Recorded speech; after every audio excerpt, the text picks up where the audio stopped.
Thank you so much. Good morning, and thank you for joining us today. I'm Laura Walton, an education assistant and president of CUPE-Ontario School Board Council of Unions. I'm very pleased to welcome CUPE-Ontario President Fred Hahn, who's with us here today. Fred, it is so great to have you here demonstrating the solidarity that my coworkers have already seen expressed so many times by workers in different sectors across the province and, in fact, throughout the country. With me here today are Christine Couture, a public school library technician from Ottawa, who is the OSBCU Francophone Vice President. Like me, Christine is also a member of the Education Workers Central Bargaining Committee.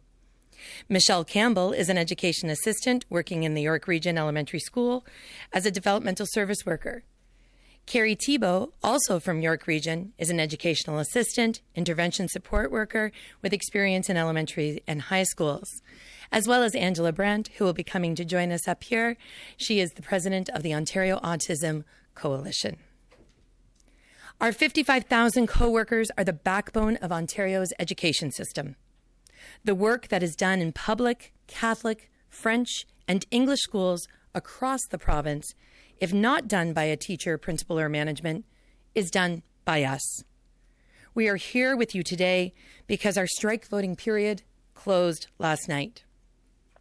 For 10 days between September 23rd and October 2nd, tens of thousands of education workers across this province voted to send a message to the Ford government that education cuts are not acceptable, that more frontline education staff is urgently needed for students to succeed, and that it's time for a meaningful wage increase for us, the lowest paid education workers who earn on average only $39,000 a year. As you've probably heard by now, my coworkers and I have great proposals on the table to settle this round of contract negotiations. Proposals that are reasonable, necessary, and affordable. These proposals come from what frontline education workers and families from across Ontario say we need to improve the quality of children's education and to make education jobs something that school boards can actually retain and recruit qualified people to do. Our reasonable, necessary, and affordable proposals are based in our lived experience as workers, seeing the way that kids are falling behind because this provincial government has been unwilling to invest enough money in education, because Doug Ford and Stephen Lecce seem unwilling to take the needs of children, families, and workers seriously. While the government buries its head in the sand, education workers continue to do the heavy lifting.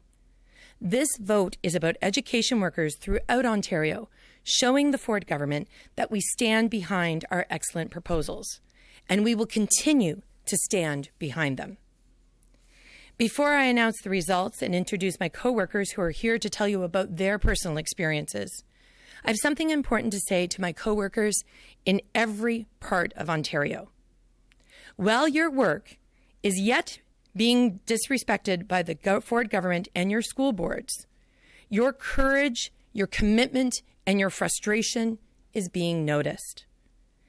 And through the votes that you cast over these past 10 days, your coworkers on the bargaining committee will make sure your concerns for the success of students and for each other's well-being will be delivered to the School Board Trustees Association and the government's negotiators later this week. And this time, delivered with the strength of our collective majority. With a remarkable 45,433 votes cast, that's an 82.6% majority of our 55,000 frontline CUPE education workers. I am pleased to report that 43,821 workers, an overwhelming 96.5%, have voted yes for a strong strike mandate. The Ford government and trustees associations have done everything in their power to maintain an unfair and unsustainable status quo that hurts workers, students, and families. Over and over again, they have said no to the needs of students, families, and workers. Ford government negotiators have said no to enough library workers to make sure school libraries are open and reading opportunities are available to kids all the time. Education workers voted yes. Ford government negotiators have said no to every 4- and 5-year-old getting the play-based learning supports that is especially necessary now after 2 years of isolation. Support that comes from having an early child educator in every single kindergarten classroom. Education workers voted yes. Ford government negotiators have said no to adequate staffing of secretaries in school offices and enough lunchroom supervisors to keep students safe. Education workers voted yes. Ford government negotiators have said no to enough custodians to keep schools clean and enough maintenance and tradespeople to begin tackling the $16 billion repair backlog. Education workers voted yes. The Ford government negotiators have said no to hiring enough educational assistants so all students would get the supports they need, and so schools would stop sending kids home because there isn't an EA available. Frontline education workers voted yes. And I want to be crystal clear. We do not want to strike. No one wants to strike, especially not the lowest paid education workers in Ontario. We don't want to be forced to stop doing the work we love. We don't want to go without pay just to get a good deal for students, parents, and each other. But education workers have said very clearly, if this government will not budge, we are willing to strike for a contract that is good for students, for families, and for workers. Frontline education workers are standing up for what's right. It's time for the Ford government to do the same. School is absolutely the best place for students to be. The problem is school isn't normal or stable right now. And this is a fact that education workers can no longer ignore. With not enough educational assistance available, many kids are not able to attend school because it's not safe. With no commitment to having an early childhood educator in every classroom, our youngest students are not getting the attention they need. With not enough custodians, many classrooms are not being cleaned every day. With not enough library workers, the doors to reading opportunities are closed. And the Ford's government's disrespect for the people who do the hard work to make your kids' school run is making everything worse. In the last decade, education workers have seen our real dollar wages cut by 10.7%. According to the Financial Accountability Office report last week, education workers can stand to lose another 11.3%. This government's policies will amount to the lowest paid education workers taking a 22% wage cut over a 13-year period. That personal burden and financial uncertainty is why school boards across the province are in the midst of a retention and recruitment crisis. We cannot afford to limp along like this anymore. With unfilled positions, students' needs being neglected because of choices by this government, and education workers forced to take on second and third jobs to make ends meet. Lecce's low wages are driving workers out of the classroom to find more sustainable jobs. When we return to the negotiation table this Thursday, and make no mistake, we will return. Education workers will continue bargaining for students, parents, families, and for each other. We will keep fighting for the better pay for workers after a decade of wage cuts and while inflation is skyrocketing. We will fight for the protection of minimum staffing levels to ensure our students' needs are met. And we will fight for an investment in additional staffing to improve the quality of education. And as we have been all the way through this pandemic, we will be in schools, in classrooms, working with students. Education workers have a good package of proposals to settle on the table that is reasonable, necessary, and affordable. Stephen and Doug have the power and resources to accept our proposals. They could and should do that today. I would now like to turn it over to Michelle Campbell from the York Region. Michelle is an elementary school educational assistant with the designation of developmental service worker. Michelle.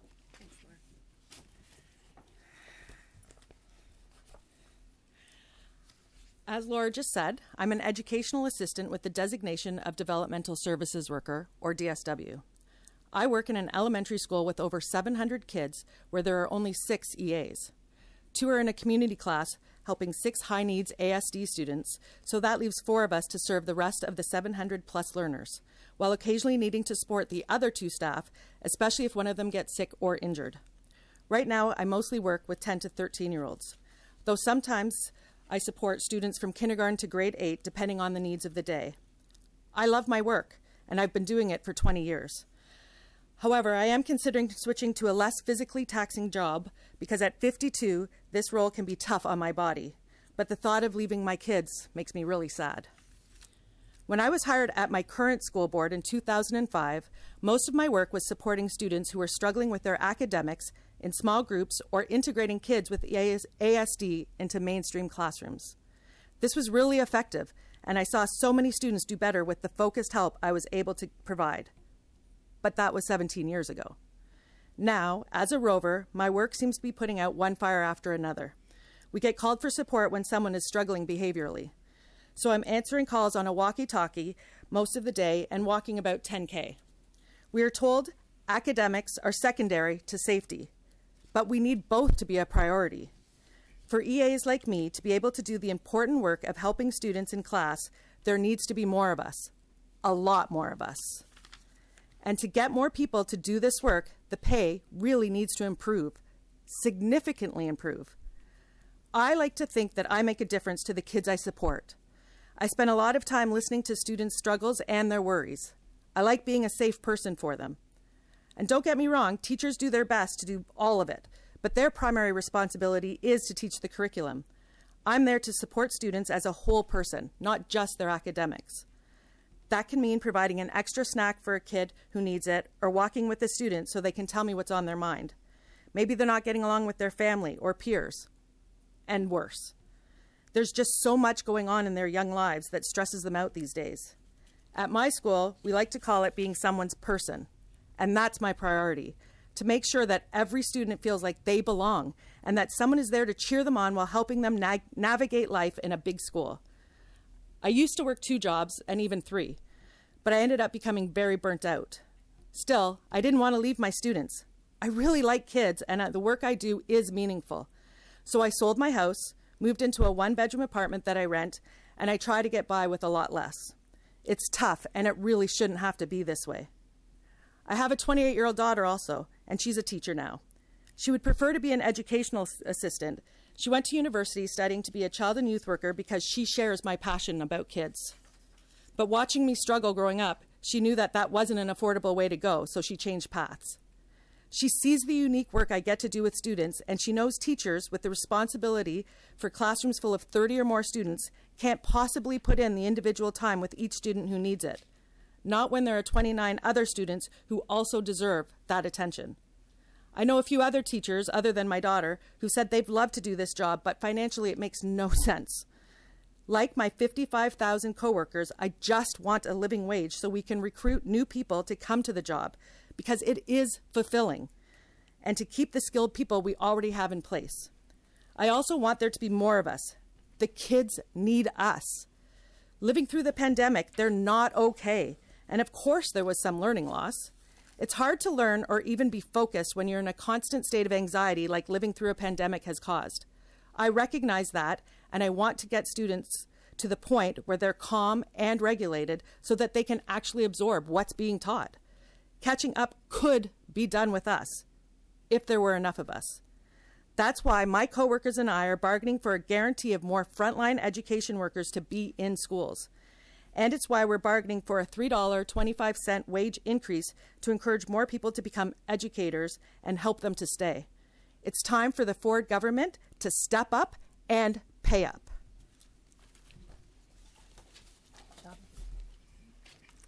Thanks, Michelle. I now want to invite Carrie Tebow to share her experiences. Thank you. I'm an educational assistant from York Region with the designation of Intervention Support Worker, or ISW. I grew up in a single-parent family. My mom is an EA for a different school board, and she's been doing this work for 35 years.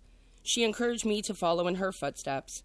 I started working as an EA in a moderate to severe needs classroom 23 years ago. My role has changed so much since then. School boards used to hire someone to work one-on-one with the students who need it. we could actually sit down with kids to help them with schoolwork or life skills. This crucial one-on-one support is almost non-existent now. When I went on maternity leave in 2006, while working for my previous school board, I was paid $28.80 per hour. That was 16 years ago. In 2011, I rejoined my workforce at my current school board, doing the same work but as a casual employee. This meant I was only paid $14.42 an hour, half the amount 5 years later. I'm mentioning this because it shows why one of our proposals for student success and good jobs is so very necessary. My coworkers and I have proposed that all education workers doing the same work be paid the same wage, no matter whether they call us permanent, full-time, part-time, temporary, or casual. It's a matter of basic fairness, and it has to happen if there's any hope of getting the next generation to accept jobs as education workers. We keep showing up, and I can tell you, our motivation is not the paycheck. It's because we care. But we need to be paid better. Costs have gone up so much in the last decade, but our pay has not let us keep up. Why would anyone come into this field where you do not feel respected, where you are treated as your bottom tier? Why would someone want to start in that? So many areas of our education system are falling apart, and it's time somebody listened. I completed the Geneva Center for Autism's Applied Behavior Analysis course, both levels 1 and 2. These courses are to enhance our skills in supporting students with autism and students in community classrooms. I've also completed the Registered Behavior Technician course, and when the pandemic hit, I could see what was coming, so I did an online course called Confronting the Mental Health Crisis in Our Classrooms. But there's no reflection in my pay for continuing to educate myself. Education workers like me need more support. We need respect. And I'm not going to apologize for it. We not only need, but we deserve a decent pay increase. I'm unapologetic because it's long overdue. I've listened to this government's doublespeak for too long. The schools would not run without us. They're losing the people who care the most. I'm more than 100% committed to this work, committed to the students' success and their well-being. It's time for the school boards and the Ford government to show their commitment by accepting our reasonable, necessary, and affordable proposals at the bargaining table. Thanks, Carrie. Thank you. Thank you, Carrie. Our proposals were crafted with insight from families that we proudly support day after day. Education workers and families know our schools and our students deserve better. To discuss this more, I am pleased to introduce Angela Brandt, President of the Ontario Autism Coalition. Thank you, Laura. Good morning. So my name is Angela Brandt. I am the president of the Ontario Autism Coalition, but I'm also the parent of a child with autism. It seems the Ford government has deprioritized children in Ontario, and specifically children with autism. Almost 4 years ago, Doug Ford's government destroyed the Ontario Autism Program in an oafish attempt to clear the Autism Services waitlist. The waitlist has been frozen for 4 years, and since then, almost no children waiting have been able to access life-changing therapy. Today, the Ontario Autism Program is still not accessible to the majority of children with autism in the province. There are now over 56,000 children still waiting to access this life-changing therapy. That's more children than the capacity of the Rogers Centre. That's enough to fill it and still have children looking in. Some still out in the cold. But as it stands, they really are out in the cold. Families are in crisis. And for most parents, school is the only refuge for their children. However, without proper support, children with special education needs are not only unable to access the curriculum, but their safety is at risk, especially now with so many children with autism in the province that have had little to no support. And yet, Doug Ford quietly reduced education spending by nearly $1 billion last year. According to a Financial Accountability Office report released a few months ago, Ontario's Ministry of Education did not spend hundreds of millions of dollars that was budgeted for Ontario schools. The destruction of the Ontario Autism Program, combined with the spending reduction in education, comes at the direct expense of Ontario students with autism. Children with autism and any other special education needs need additional support, not less. All children require additional support now more than ever in the wake of the COVID-19 pandemic. Education workers are frontline workers. Children with autism need educational assistance in school. Their value is priceless in what they do for our kids. My son, in particular, has gained amazing soft skills like socialization and organization because of the amazing work of his support team at school. Without these workers, our children may not be able to attend school at all. I've heard reports from many parents that their child was sent home because of lack of resources. Educational assistants are stretched so thin, and there's simply not enough of them to go around. But this government, Doug Ford and Stephen Lecce, they treat these workers so poorly that it's difficult to attract new workers due to the salary and conditions. And somehow this government thinks it's still wise to underfund the education system. As I said, our children need more support to learn, to socialize, and to simply be safe. But this government continues to look to save money on the backs of our children. The Ontario Autism Coalition would like to see a timely resolution that provides adequate support for those that are integral to our children accessing education.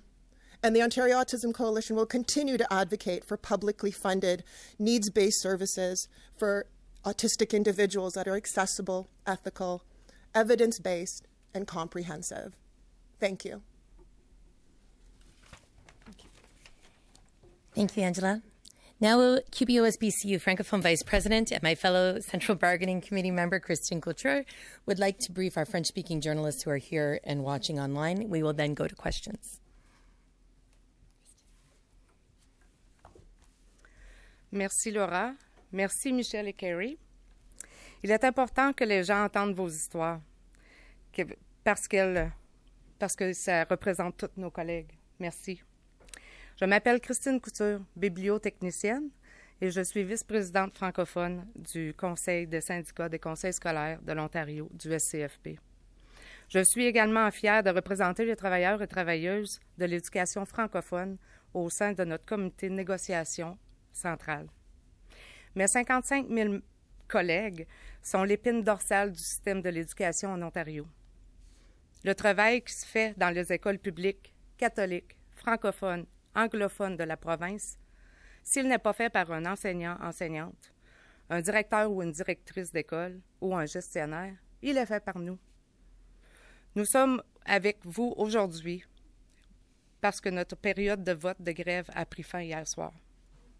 Pendant 10 jours, entre le 23 et le 2 octobre, tous les dizaines de milliers de travailleurs de l'éducation de toute la province ont voté pour envoyer un message au gouvernement Ford. Les coupures dans le secteur de l'éducation ne sont pas acceptables. Il est urgent d'augmenter la dotation en travailleurs et travailleuses de l'éducation pour assurer la réussite des élèves. Il est temps que nous, les travailleurs et travailleuses de l'éducation, les moins payés, qui gagnent en moyenne 39 000 $ par année, obtenions une augmentation de salaire significative. Comme vous l'avez probablement entendu, mes collègues et moi avons mis de l'avant d'excellentes revendications lors de la ronde de négociation. Ce sont des revendications raisonnables, nécessaires et abordables. Ces revendications sont tirées de ce que les travailleurs et travailleuses de l'éducation et les familles de toute la province nous ont dit avoir besoin pour optimiser la qualité de l'éducation des enfants. Pour que les emplois dans le secteur de l'éducation soient tels qu'ils permettent au conseil scolaire de recruter et de retenir du personnel qualifié. Nos revendications raisonnables, nécessaires et abordables sont basées sur notre vécu en tant que travailleurs et travailleuses. Alors que nous constatons les façons dont les enfants prennent du retard, parce que ce gouvernement provincial n'a pas voulu investir suffisamment d'argent dans l'éducation. Parce que Doug Ford et Stephen Lecce ne semblaient pas vouloir prendre au sérieux les besoins des enfants, des parents et des travailleurs et travailleuses. Pendant que le gouvernement fait l'autruche, les travailleurs et travailleuses de l'éducation font le gros travail. Ce vote vise à ce que les travailleurs et travailleuses de l'éducation partout en Ontario montrent au gouvernement Ford qu'ils soutiennent les excellentes revendications que nous continuerons de le faire. Avant de vous communiquer les résultats de vote, j'ai quelque chose d'important à dire à mes collègues de toute la région de l'Ontario. Bien que votre travail ne soit pas respecté par le gouvernement Ford ou vos conseils scolaires, votre courage, votre engagement et votre frustration ne passent pas inaperçus. Grâce aux voix que vous avez exprimées ces 10 derniers jours, votre comité de négociation veillera à ce que vos préoccupations pour la réussite des élèves et pour le bien-être de chacun soient transmis aux négociateurs et négociatrices des conseillers et conseillères scolaires et du gouvernement plus tard cette semaine.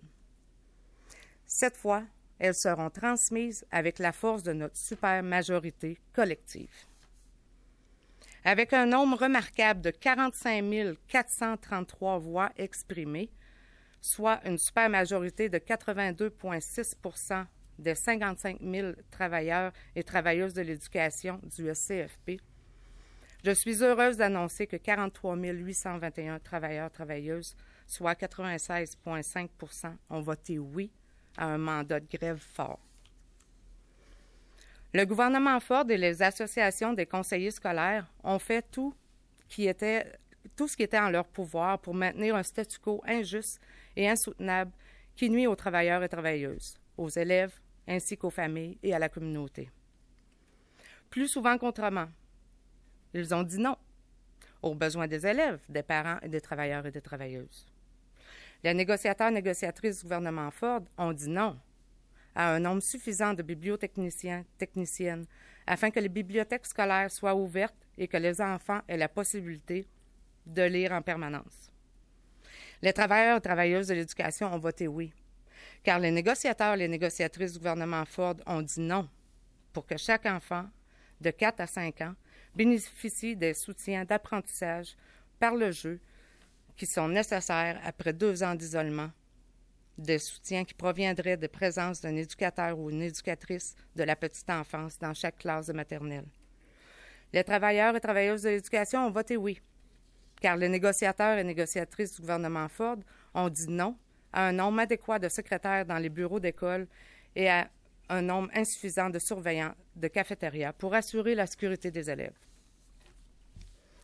Les travailleurs et travailleuses de l'éducation ont dit oui, car les négociateurs et négociatrices du gouvernement Ford ont dit non à un plus grand nombre de concierges pour assurer la propreté dans nos écoles et de gens de métier pour s'attaquer à l'arriéré de réparation de l'ordre de 16 milliards de dollars. Les travailleurs et travailleuses de l'éducation ont dit oui, car les négociateurs et les négociatrices du gouvernement Ford ont dit non à l'embauche d'un nombre suffisant d'aides enseignants pour que tous les élèves reçoivent le soutien dont ils ont besoin et que les écoles puissent cesser de renvoyer les enfants à la maison parce qu'il n'y a pas assez d'aide enseignants. Permettez-moi d'être claire aujourd'hui. Nous ne voulons pas la grève. Personne ne veut faire la grève, surtout les travailleurs et les travailleuses les moins payés en Ontario. Nous ne voulons pas être contraints de cesser d'effectuer notre travail que nous aimons tant. Nous ne voulons pas priver de salaire simplement pour obtenir une entente pour les élèves et les parents. Mais les travailleurs de l'éducation ont dit très clairement que si le gouvernement ne cède pas, nous sommes prêts à faire la grève pour obtenir un contrat qui soit bon pour les élèves, les parents et les travailleurs. Les travailleurs de l'éducation de première ligne défendent ce qui est juste. Il est temps que le gouvernement Ford de faire de même. L'école est absolument le meilleur endroit pour les enfants. Le problème est que l'école n'est pas normale ou stable en ce moment. C'est un fait que les travailleurs et travailleuses de l'éducation ne peuvent pas ignorer. Comme il y a assez d'aide enseignants comme il n'y a pas assez d'aide enseignants, plusieurs enfants ne peuvent pas aller à l'école parce qu'elle n'est pas sécuritaire. Sans engagement à assurer la présence d'un éducateur ou d'une éducatrice de la petite enfance, dans chaque classe de maternelle, nos plus jeunes élèves ne reçoivent pas l'attention dont ils ont besoin. Comme il n'y a pas assez de concierges, plusieurs écoles ne sont pas nettoyées tous les jours. Comme il n'y a pas assez de bibliotechniciens ou de bibliotechniciennes, les portes à la lecture sont fermées. Le manque de respect du gouvernement Ford pour les personnes qui travaillent d'arrache-pied pour que les écoles de vos enfants fonctionnent ne fait qu'empirer les choses. Au cours de la dernière décennie, les travailleurs et travailleuses de l'éducation ont vu leur salaire réduit de 10,7 %. Selon le rapport du Bureau de la responsabilité financière de la semaine dernière, les travailleurs et travailleuses de l'éducation risquent de perdre encore 11,3 %. Avec les politiques de ce gouvernement, les travailleurs et travailleuses de l'éducation, les moins bien payés, subiront une baisse de salaire de 22 % sur une période de 13 ans. Ce fardeau personnel et cette incertitude financière expliquent pourquoi les conseils scolaires de la province sont en pleine crise de rétention et de recrutement.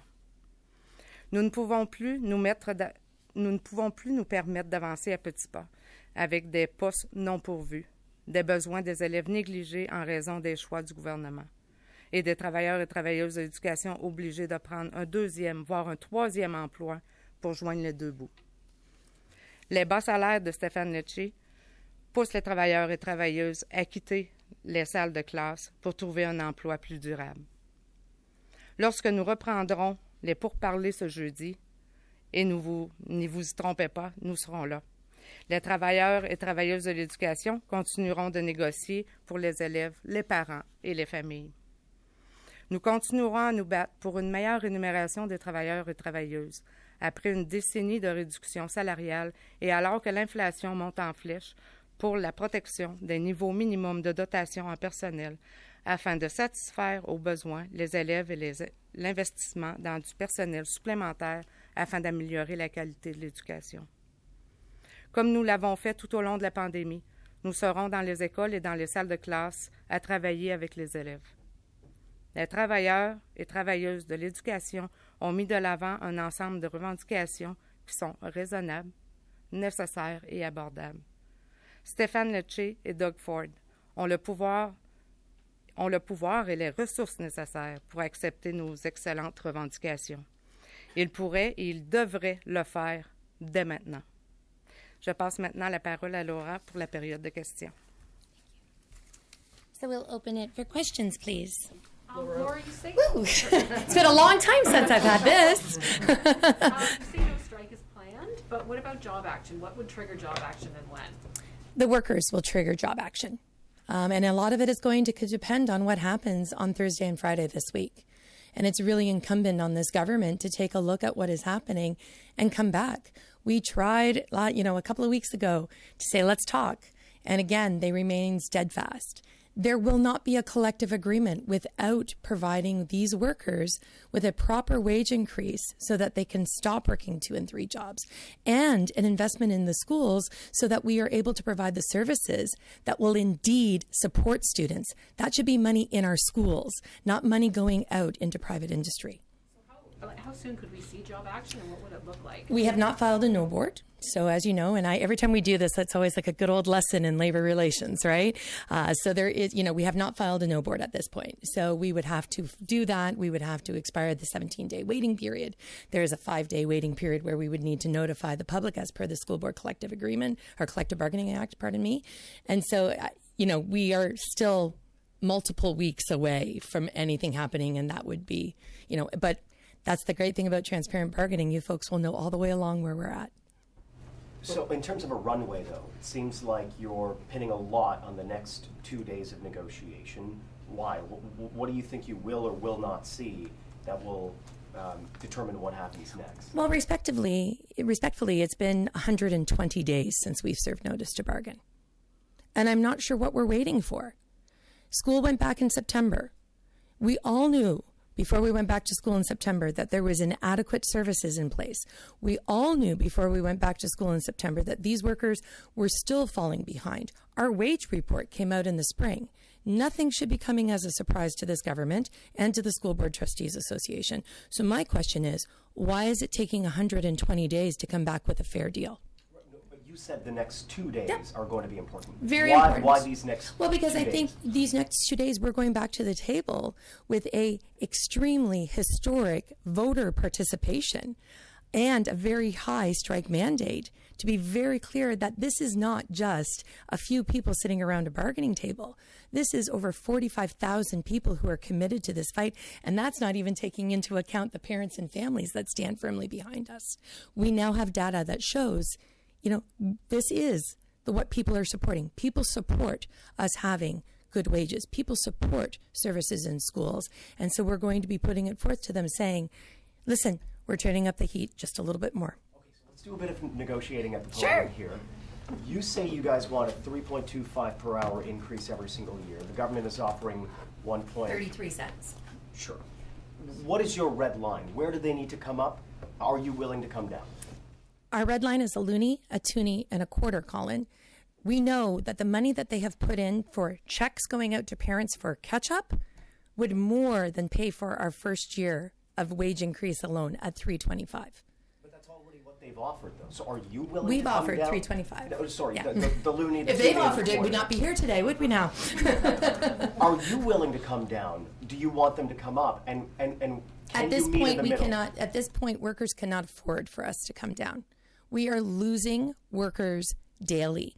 People have come to me and said, I can no longer afford to keep doing the work I love. The fact is for over a decade, this government and the previous government chose to freeze and cap the wages of the lowest paid education workers. It's time that we pay these people fairly. We need them in our schools. We know that we need them in our schools, and they need to be paid fairly. The money is there. It's how this government chooses to spend it. Just ask this then, Laura. The minister just sent out a statement saying that their latest offer is reasonable. What you folks have said here is that your proposals are reasonable. So if you both feel like what you're bringing to the table is reasonable, how do you see this playing out? Well, the question that I would ask the minister is, does he feel that 33 cents when you were making $39,000 a year is reasonable? And if so, would he live on that? Would he do the work for that money? Because he's not living on $39,000 a year. And so what I think reasonable is what the workers who have the lived experience are saying to you. They need to be able to pay their bills. 1/4 of our membership are accessing food bank services. They are working 2 and 3 jobs. That is not reasonable. And the fact that he has hunkered down in this idea that keeping education workers in poverty is reasonable speaks far more about him than it does the education workers. After a year of strikes and then disruptions caused by the pandemic, and now it looks like another strike is on the table, do you really think that you're going to have public support if you do this? So education workers have never left the job, including during the pandemic. We have never been on strike, and we were on site providing the services. As a matter of fact, our rule of thumb was during the pandemic, as long as our children need us, we will be there. And at this point, I think it's time to say, after all that we have done, after all that these folks have done, why is it that this government is bent on pushing us towards a strike? And why are they not recognizing the work that these men and women have been doing year after year after year, and recognize that what has happened is not going to be able to continue? It's not much different than what we're seeing in the healthcare sector. You cannot continuously underpay folks and expect that they're going to be there. We need to pay public service workers properly. Lecce hasn't said this openly, but he certainly strongly hinted that he's willing to legislate people back to work. What happens if, he doesn't budge, and then you have to strike, and then he just passes legislation to force you back? What happens then? Well, the first thing I would be doing is questioning how they could stand in front of a podium saying they're working for workers when you're going to pass legislation that interferes with free collective bargaining. Absolutely. Then it comes on what do you do in response? The workers will let us know what they're going to do, but I think there's a clear indication with 45,000 people who spent the time to come out and vote. That's 82.6%. In my recollection, in my time in labor, I have never seen a voter participation. As a matter of fact, just for interest's sake, that's almost twice the amount that voted for Stephen Lecce, and more than any Conservative MPP in the province of Ontario. The people are speaking. It is time for our elected representatives to start listening. Laura, the Office of the Education Minister, morning Laura, has released a statement saying they're very disappointed in this and that you're, quote, leaving behind a reasonable offer that protects the most generous benefits and pension plan in the country. Your response to that? My response to that would be reasonable. 33 cents for folks that are living in poverty is not reasonable. As far as pension plan, I think he's confusing us with some others. The OMERS pension plan is not actually as reasonable. I checked my OMERS when I was home a couple of weeks ago, and I would be earning $500 a month right now if I was to retire after 20 years of service. We do not have gold-plated pension plans. The benefit plan that we have, we pay as well, and we're just going to clear it up right now. LTD also is not something that is covered in every single school board. There is a lot out there. We have shown that our plan is actually reasonable, affordable, and necessary, and we know that coming from the FAO report last week. The money is there. They have chosen not to pay for it. And this rhetoric that people who are living with $39,000, who are working multiple jobs, who are accessing food banks, that to give them 33 cents is reasonable, I don't think that's reasonable to anyone, and not to anyone that I've spoken to. In a negotiation, you try to figure out how do I best get kind of what I'm after. Do you think holding this vote will get you closer to the money you're looking for? I mean, some might look at this and say, you're just inflaming the situation. You're just hurting what's going to happen at the bargaining table. I actually think that giving workers a voice and allowing them to speak and allowing them to display their worker power is long overdue in this province. And I'm so very proud of my coworkers that have stepped up and said, enough is enough. And I think that's what the real problem is right now, is for far too long, workers have been asleep. And you're seeing them wake up and you're seeing them push back. And you know what? I think that's great for every worker in this province. Lecce is claiming that you guys are demanding a nearly 50% increased compensation. I appreciate your air quotes. I think, my memory may be failing me, but I believe that number has jumped around from statement to statement. But I know you're not asking for a percentage increase, but can you give us an idea of what would A be if you were to translate it into a percentage? What would be a more realistic ask of what you're asking? But that's the problem. You can't translate a flat rate into a percentage because it's a flat rate for every single worker regardless of what they make right now. Because what percentage increases do is further the disparity between high wage workers and low wage workers. And it's very easy and tidy to say everyone gets 1.25%. What that will do is drive those workers who are already living in poverty further in poverty. And yet the others who are higher wage earners will continue to get further and further ahead. There'll be more and more disparity, and there'll be less and less people doing the work that we do. And that's why we are not asking for a percentage increase, because it's time. The fact remains is that education workers are more precarious. Education workers tend to be 70% women, racialized workers. There's an equity issue at play here. Laura, so for parents who might be worried about what's the next few weeks are going to look like, after the entire process would run its course, can you give us a sense of what services CUPE might withdraw? Are you guys looking obviously at first some kind of a work to rule before, and can schools open if your members participate in job action? It's interesting because people like to focus on what will happen going forward. But I think right now as a parent, I'm already witnessing what's already happening because there's not enough. Already, people tend to think that school's back because your child is back at school. The fact is that there's not enough people supervising their lunchroom. There's not enough EAs. There's not enough custodians. There's not enough secretaries. Nothing is normal about school right now. As a matter of fact, there is a chaos happening as we speak in schools across our province. So I am not going to say this is what's going to move forward. The workers will let us know as we move forward and as we share with them, but it may be a full withdrawal. But that decision will be made by workers who are going to be facing a very difficult decision. You heard from my colleagues here today. They don't want to leave. They don't want to go on strike, but they can't afford to do anything else. Because at this point, we have not seen this government or the previous government respect the work we do. And it's sad that you have to get to a place where you stop doing the work in order for people to respect the work that you actually do. For that, when will they decide on work to rule? Well, they won't decide on work to rule. We haven't even filed a no board report. So we are a long way away from anything happening, and we will be constantly talking to our membership just as we have always been. But you said Thursday and Friday is bargaining. Critical, but you said it's critical. It is critical. So if that doesn't go well, could there then be the no board report? There definitely could be, and we will cross that bridge when we come to it. That definitely is an option, and that is an option that exists within labor law. Parents today, there might be a work to rule on this particular day. No, I cannot. I'm hoping that they come with a fair deal and we won't have to go that route. That would be actually the most beneficial thing to do. Hi, Laura. For students and parents and just people in the general public that may not specifically understand what does an education worker do, how would this affect students if they're not teachers, can you just describe what that means? Because I think that would go a long way. Here we go. So literally from the time that your child walks into the school until they leave, their experience is shaped by an education worker.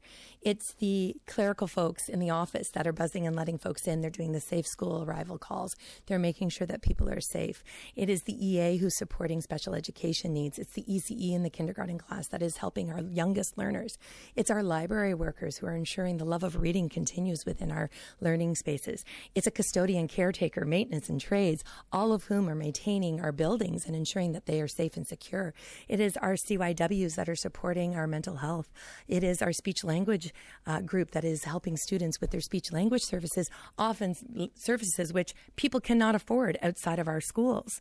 I honestly, there are so many. There are over 700 categories that we represent, all of whom play an integral role to students day in and day out. And it's a shame that this government doesn't recognize how integral these folks are and pay them properly.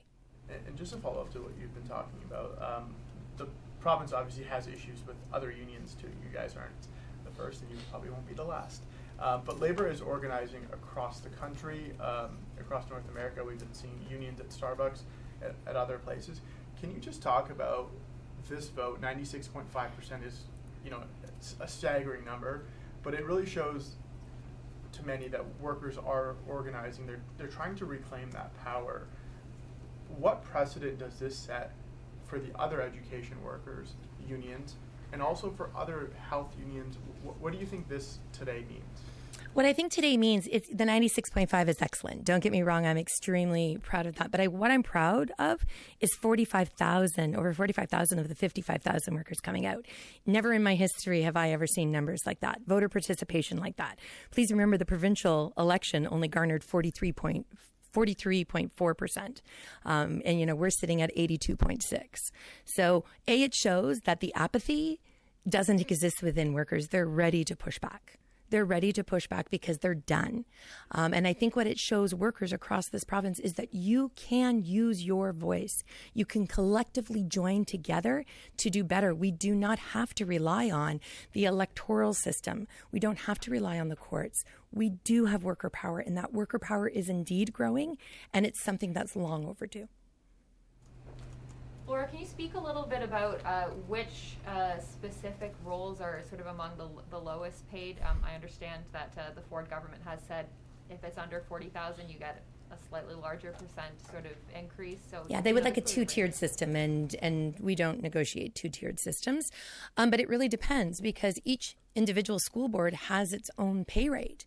So an EA that's working in York doesn't necessarily make what an EA in Kristin's board makes or what an EA in Windsor makes. So it's literally all over the map. EAs are some of our lowest paid. We do have other workers. Lunchroom supervisors are terribly paid in our province. Clerical, really, truthfully, there isn't very many that are well paid. And that's why they're fighting so hard. But you're talking about people who do key work and they're underemployed. They would like to work more hours, but there is not more hours to work. Oh, and their value is priceless. I don't think you can put a price tag on it, and yet we've got a government who's determined to put one on it at a bargain basement price. Do you expect that other education unions will back your position if if there is a work stoppage, or if any kind of action has to be taken? Do you expect like the teachers unions to back you up? That's the one thing about being involved in your labor family. I mean, workers back workers. And I am confident, just as CUPE workers have backed other unions as they have had their fights, I am confident that workers, not just teachers unions, but other workers from across this province have already stepped up. They were helping us with phone banking to get pull the vote.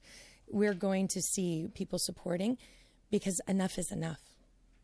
Can I ask one quick question for my colleague, Cynthia Mulligan, who couldn't be here? No. She wants to know what's different about this time. It seems like every education union has the same battle with the government, no matter who the government is. What's different about this? What's different about this is that after 10 years, of which we experienced 4 years of zeros and 3 years of ones, we can't afford not to fight any longer. We are literally on the brink of poverty. And this is why people are saying, I have to fight back now. Because if we don't fight back now, when do we fight back? When do we finally put down our feet and say, our work is valuable, our labor is valuable. You need to pay us. You need to ensure that services, we see it decaying in our schools every day. These ladies have both spoken about it. The services are decaying. We're ripping it out of the schools. We do not have enough services in there. The needs are going up. If we don't fight now, then when? Any other questions? Yes, last thing, on my follow-up to my other question, do you expect that if you have to go and do a job action of some kind, do you expect the private sector unions who have become so close to the BCs after this last election, do you think they'll stand with you? As workers, they should. If they don't, what does that say? Yes, that will be something they will have to reflect on themselves. But as workers, I know that when all workers were on strike this summer, and let's be clear, nobody asked the construction trades to be reasonable when they were on strike. We're just asking education workers, who are majority women, to be reasonable. We stood beside them. And that, because that is what workers do, is we stand beside each other. And I would hope that our brothers and sisters in other unions would see that our fight is their fight. Can you speak to the 50% number that Mr. Lecce has put out there, and also just this whole concept of reasonability, right? Of, hey, take less, take 2%, take 3%, not 11, right? Or you come down. Can you just speak to that when you're asked those questions, and just, because I imagine it's frustrating. Well, it is frustrating, and I think it's because as education workers, that's what's always happened, is we're supposed to be reasonable. We're supposed to take less, because for some reason it's seen that our labor worth is not as much as other people, perhaps because we don't have the same amount of initials after our name. But here's what I know, is that we're the backbone of our schools. And when we're not there, they're not functioning. I think what's unfortunate is that Minister Lecce is determined to extrapolate our demands over onto other education worker groups. But the problem is, prep time, for instance, already exists for teachers. You don't have to give it to them. You just need to give it to us. Professional development is already offered to our teaching staff. It's not offered to us. Many of the requests that we are making are only to bring us up to the level that our colleagues already have. And yet he's extrapolating it, trying to make it look like he's going to have to give others more. But there's one thing that I've learned as an EA. Fair means that you treat everybody's needs as they require. It doesn't mean that everyone gets the same thing. So when we're asking for people to be fair, it doesn't mean that we cookie cutter bargain. It's that we actually look at the needs of individual groups, and we ensure that they are getting what they need in order to make our provincial, publicly paid, publicly delivered education system the best in the world. Sure. Angela just has I just wanted to address one question in terms of whether parents would support job action or strike, and there's no good answer to that. As you know, a voice for a large number of families with children with autism, if there is job action, our children will be negatively affected, disproportionately negatively affected.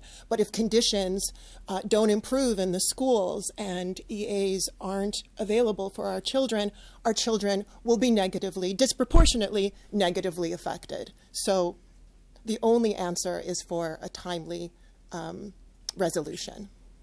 Thank you. All right, any other questions? If not, have a great day. Thank you.